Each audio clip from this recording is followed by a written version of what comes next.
ശ്ലോകം 8. ഇപ്പം പറഞ്ഞത് തന്നെയാണ്. അത് ആ രൂപത്തിന് ഒന്ന് ഭാഗവത്തിൽ പറഞ്ഞതുപോലെ മേൽപ്പത്തൂര് ഓരോ അംഗം എടുത്തെടുത്ത് പറയുകയാണ്. ആനീല ശ്ലക്ഷണകേശം. നീലം എന്ന വാക്കിന് നീലം എന്നുള്ള അർത്ഥമുണ്ട്, കറുപ്പ് എന്നുള്ള അർത്ഥമുണ്ട്. അപ്പം ഇവിടെ നമ്മൾ കറുപ്പ് എടുക്കുന്നതാണ് നല്ലത്. ആ നീലം നല്ല കറുപ്പ് നിറവും ശ്ലക്ഷണം മിനുസവുമായിട്ടുള്ള കേശം, ചിരി കോതി മിനുക്കി വച്ചിരിക്കുന്നതായ ആ തലമുടി. ആ നീല ശ്ലക്ഷണകേശം ജ്വലിത മകര സൽകുണ്ടലം. ഞാൻ നോക്കുകയാണ്. ആദ്യം ആ ഭഗവാന്റെ തലമുടി കണ്ടു. കാളമേഘം പോലെയുള്ളതായ കറുപ്പ്, ശ്യാമള നിറത്തിലുള്ളതായ മിനുത്തതായ ആ രോമത്തിന് താഴത്തേക്ക് വരുമ്പോൾ ചെവിയിലാണ് എനിക്ക് ആ കുണ്ടലങ്ങൾ കാണാൻ സാധിക്കുന്നത്. ജ്വലിത മകര സത്കുണ്ടലം. മകരമത്സ്യത്തിൻ്റെ ആകൃതിയിലും മകരമത്സ്യത്തിൻ്റെ ശോഭയോടും കൂടിയുള്ള കുണ്ടലങ്ങൾ. ആ കുണ്ടലങ്ങൾ ഈ കവിൾത്തടത്തിൽ ആടുന്നതായിട്ട് കാണാം. അത് ഭാഗവതം പറയുന്നു. മന്ദഹാസ സ്യന്താർദ്രം. ആ മുഖത്തിൽ മന്ദഹാസം വരുമ്പോൾ എങ്ങനെ ഇരിക്കും മുഖം, അതുപോലെ ആർദ്രമായ മുഖം, അലിവുള്ളതായ ആ മുഖം. മന്ദഹാസ സ്യന്താർദ്രം കൗസ്തുഭശ്രീ പരിഗത വനമാലോരുഹാരാഭിരാമം. കൗസ്തുഭം പാലാഴി കടന്നതായ സമയത്ത് കിട്ടിയതായ ഒരേ ഒരു രത്നമാണത്. വളരെ വിലപിടിച്ചതായ രത്നം. അത് ഇന്ദ്രൻ വിഷ്ണുവിനാണ് കൊടുത്തത്. അത് ഈ കണ്ഠത്തിൽ ഈ താലുമൂലത്തിൽ അത് അണിഞ്ഞിരിക്കുന്നു. കൗസ്തുഭം. ആ കൗസ്തുഭത്തിലേക്ക് ഇങ്ങനെ കണ്ണുകൾ മെല്ലെ ഇങ്ങനെ പോവുകയാണ്. ആ മുടിയിൽ നിന്ന് ആ കുണ്ടലങ്ങളിലേക്ക്, കുണ്ടലങ്ങളിൽ നിന്ന് ശോഭിക്കുന്നതായ പുഞ്ചിരിക്കുന്നതായ മുഖത്തിലേക്ക്. അതിന് താഴത്തെ കൗസ്തുഭം. കൗസ്തുഭശ്രീ പരിഗത വനമാല കഴുത്തിൽ നിന്ന് താഴത്ത് വരെ. ചിലർ മുട്ടിൻ്റെ ഭാഗം വരെ കാണിക്കുള്ളൂ. ശരിക്കത് കാലിൽ പോയി ചുംബിക്കുന്നു എന്നാണ് പറയുക. അത്രത്തോളം വനമാല.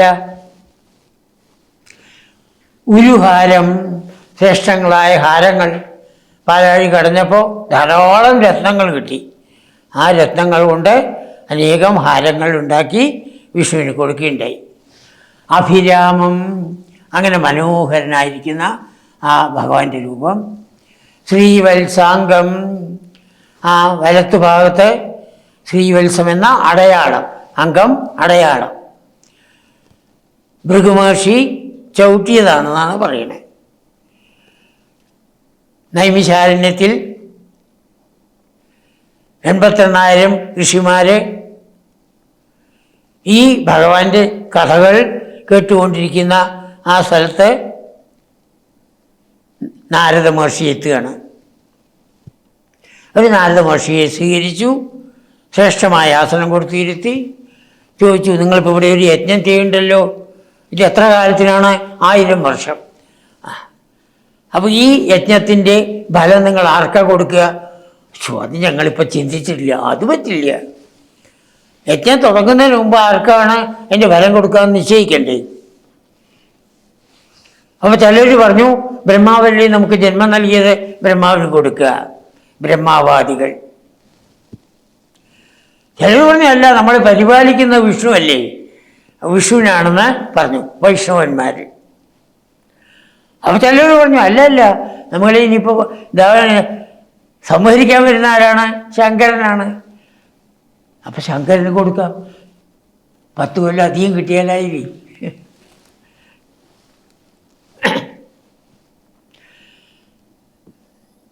ശൈവന്മാർ അത് 3 പേര്: ബ്രഹ്മവാദികൾ, വൈഷ്ണവന്മാർ, ശൈവന്മാർ. 88,000 മഹർഷിമാരാണ്. 3 തിരിഞ്ഞു. അപ്പോൾ നാരദൻ പറഞ്ഞു, നിങ്ങൾ ത്രിമൂർത്തികളെയാണ് പറഞ്ഞത്. ആ ത്രിമൂർത്തികളിൽ ആരാണ് ശാന്തമൂർത്തി എന്ന് നിങ്ങൾ കണ്ടുപിടിക്കും. അതിന് ബ്രഹ്മാവിൻ്റെ പുത്രനായ ഭൃഗുത് അവിടെ ഇരിക്കണ്ടല്ലോ, സുസമ്മതനാണ്. എല്ലാവർക്കും ആ ഭൃഗുവിനെ അയക്കൂ. അങ്ങനെ ഭൃഗുവിനെ ഈ ത്രിമൂർത്തികളിൽ ആരാണ് ശാന്തൻ എന്ന് കണ്ടുപിടിക്കാൻ വേണ്ടി അയച്ചു. അപ്പോൾ ആദ്യം അച്ഛൻ്റെ അടുത്ത് തന്നെ പോയി. ബ്രഹ്മാവിൻ്റെ പുത്രനല്ലേ. അവിടെ ഋഷിമാർക്ക് പരമമായ ജ്ഞാനത്തിനെ പ്രദാനം ചെയ്യണം. വാതിൽ തട്ടി തുറന്ന് ചോദിക്കാതെ ഉള്ളിൽ കടന്ന് ഒരു പീഠം വലിച്ചെടുത്തിട്ട് അതിലിരുന്നു. ബ്രഹ്മാവ് ഒരു നോട്ടം നോക്കി. ഞാൻ പറയാണ്ട് നീ ഉള്ളിൽ വന്നു, എന്നോട് ചോദിക്കാതെ നീ പീഠം വലിച്ചിട്ട് ഇരുന്നു. മതി മതി. ഞാൻ എന്തിനാ വന്നറിയോ? ദേഷ്യമുണ്ടോ നോക്കാൻ. ഉണ്ട്. ഈ ഭൂമിയിൽ നടത്തുന്ന യജ്ഞത്തിൻ്റെ ഫലം അങ്ങക്കില്ല. അവിടുന്ന് ഇറങ്ങി. പിന്നെ എവിടെയാ പോയത്? അനുജൻ്റെ അടുത്തേക്ക്. ശിവൻ അവിടെ നന്ദീശ്വരൻ തടഞ്ഞതാണ്. ഇപ്പം അങ്ങോട്ട് കിടക്കാൻ പാടില്ല എന്ന് പറഞ്ഞു. നന്ദീശ്വരൻ ഒരു തട്ട് തട്ടി വെളിക്ക് അങ്ങോട്ട് പോയി. ശിവൻ അത് കണ്ടു. ശിവന് ദേഷ്യം വന്നു.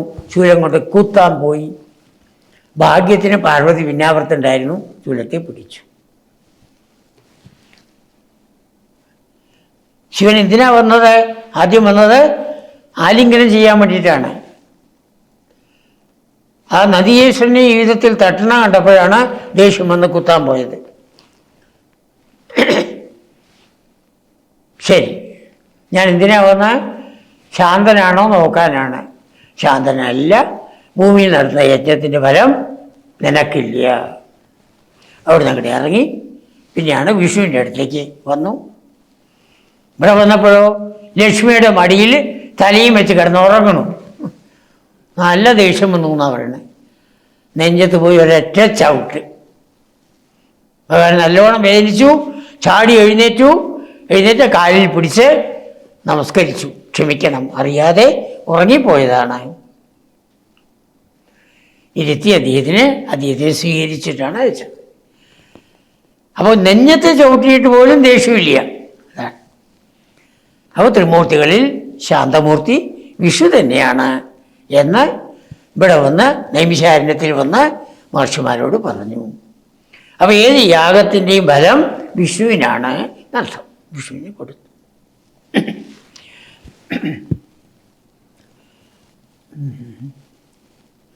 ശ്രീവത്സാംഗം അന്ന് ഭൃഗുമഹർഷി ചവിട്ടിയ പാടാണ് ശ്രീവത്സം.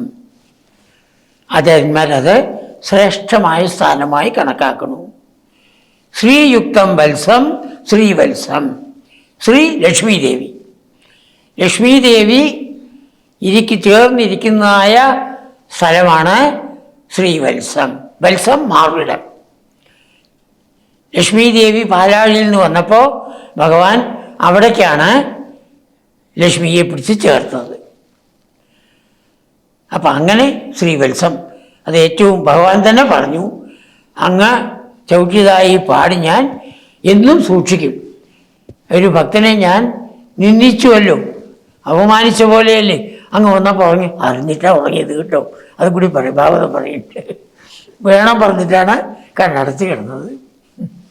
അറിയാതെയല്ല, അറിഞ്ഞിട്ടാണ്. അപ്പോൾ ഇത് ഞാൻ എന്നും സൂക്ഷിക്കും. ഭക്തന്മാരോട് ഭക്തിയോടുകൂടി വേണം പെരുമാറാൻ. ഈ വിധത്തിലാവാൻ പാടില്ല എന്ന് കാണിച്ചു. ശ്രീവത്സാംഗം സുബാഹും. ആ നീണ്ട ബാഹുക്കൾ. സുബാഹും മൃദുലസതുതരം. ഈ ബ്രഹ്മാണ്ടം മുഴുവൻ ആ ഉദരത്തിലാണ് ഇരിക്കണമെങ്കിലും അത് അല്പം പോലും പൊന്തിയിട്ടില്ല. താണിരിക്കുന്ന, ലസത്തായിരിക്കുന്ന, ശോഭിക്കുന്നതായ ഉദരം, മൃദുവായിരിക്കുന്ന ഉദരം. കാഞ്ചന ഛായജലം, സ്വർണം പോലെ പളവള എന്ന് മിന്നുന്നതായ ആ വസ്ത്രം, പൂഞ്ചേല. കാഞ്ചന ഛായജലം ചാരുസ്നിഗ്ധോരും, മനോഹരമായിട്ടുള്ളതായ ആ ഊരുക്കൾ, 2 ഉരുക്കൾ. അംഭോരുഹ ലളിതപദം, പത്മം പോലെ മനോഹരമായിട്ടുള്ള പാദങ്ങൾ. ഭാവയേഹം ഭവന്തം, അങ്ങനെയുള്ള അങ്ങയുടെ രൂപത്തിന്, ഇപ്പം പറഞ്ഞതായ ആ രൂപങ്ങളോട് കൂടിയ ഭവന്തം അങ്ങയെ അഹം ഭാവയെ, ഞാൻ ഇതാ ധ്യാനിക്കുന്നു. അപ്പോൾ ധ്യാനം 7-ാമത്തേൽ പറഞ്ഞത് അതിൻ്റെ ഭഗവാന്റെ കേശാദിപാദ വർണ്ണനയാണ് 8-ാമത്തെ ശ്ലോകത്തിൽ തന്നത്. ആ ഭഗവാന്റെ രൂപത്തിനെ എങ്ങനെയാണ് ധ്യാനിക്കേണ്ടത്? കേശാദിപാദം ധ്യാനിക്കണം. ആചാര്യന്മാർ പാദാദികേശവും പറയുന്നുണ്ട്. കേശാദിപാദം, പാദാദികേശം. അങ്ങനെ മുകളിൽ നിന്ന് താഴോട്ടും താഴത്തുനിന്ന് മുകളിലോട്ടും അങ്ങനെ അതായി മറ്റ് ചിന്തകളെല്ലാം മാറ്റി നിർത്തണം. അതാണ് ഈ ചിന്തകൾ മാത്രം. അങ്ങനെ ഭഗവത് സ്വരൂപത്തിൽ നമ്മുടെ മനസ്സ് പതിയുന്ന സമയത്ത് വിഷയചിന്തകളെല്ലാം നശിച്ച് ഈ ജീവാത്മാവ് ആ പരമാത്മാവുമായി ഐക്യം പ്രാപിക്കും. ഓർമ്മ വേണം, രണ്ടും നമ്മുടെ ഉള്ളിൽ തന്നെ ഉണ്ട്. ഈ ചട്ടക്കൂട്ടിൻ്റെ ഉള്ളിൽ, ശരീര ചട്ടക്കൂട്ടിൻ്റെ ഉള്ളിൽ പരമാത്മാവ് ഇരിക്കുന്നു, ഒന്നും ചെയ്യാതെ സാക്ഷിഭാവത്തിലിരിക്കുന്നു. ആ പരമാത്മാവ് നമ്മുടെ അന്ധഃകരണമാകുന്ന കണ്ണാടിയിൽ പ്രതിബിംബിച്ചതാണ് നമ്മൾ ഓരോരുത്തരും. അതാണ് ജീവാത്മാവ്. ഇപ്പം ആ ജീവാത്മാവ് പരമാത്മാവുമായി ഐക്യം പ്രാപിച്ചു, അതായത് മനസ്സ് നശിച്ചു എന്നർത്ഥം. ഇതാണ് വേദാന്തം പറയുന്നത്. ഈ മനസ്സിനെ നശിപ്പിക്കണം. മനസ്സിനെ നശിപ്പിക്കുക എന്ന് പറഞ്ഞാൽ വെട്ടിമുറിക്കുക എന്നുള്ള അർത്ഥമല്ല. മനസ്സിൽ വരുന്നതായ വിഷയചിന്തകളെ ഭഗവത് ചിന്ത കൊണ്ട് മാറ്റൂ. ഭഗവാന്റെ ആ രൂപം കേശാദിപാദം ധ്യാനിച്ച് ആ ചിന്തകൾ, വിഷയചിന്തകളെല്ലാം മാറ്റണം. അഹം ഭാവയെ, ഞാൻ ആ രൂപത്തിനെ ധ്യാനിക്കുന്നു.